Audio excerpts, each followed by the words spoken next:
ওই যে মাস্টার কাকা দেখা যায় সারা জীবন তো মানুষের খালি ভালো ভালো কথা শিখায়, আজকে তারা দুটো প্রশ্ন করে মায় দেই হয় কি কয়। আসসালামু আলাইকুম মাস্টার কাকা। ওয়ালাইকুম আসসালাম। কাকা কি করতেছেন? না ওই একটু বালু হালাইতেছি, বাপুরে টাকা দিয়ে কাজ করাই ঠিক মতো কাজ টাজ করে না কেউ। ও কাকা, হ্যাঁ আমার তো দুইটা কথা ছিল। বলো বলো বলো বলো। আচ্ছা কাকা, দুনিয়াতে সবচেয়ে মিথ্যা কথাটা কোন জায়গায় কয়? বাপুরে যেখানে সবচাইতে বেশি মিথ্যা কথা কয় তা আবার কোরআনে হাত দিয়া। কোন জায়গায়? আদালত দেখো না, হয় আদালতে কোরআনের উপর হাত দিয়া বলে যাহা বলিব সত্য বই মিথ্যা বলিব না।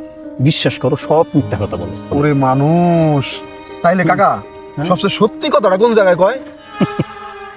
আশ্চর্যজনক হইলো সত্য কথা সবচাইতে পৃথিবীর খারাপ জায়গায় সত্য কথা বলে। সেটা আবার কোন জায়গায়?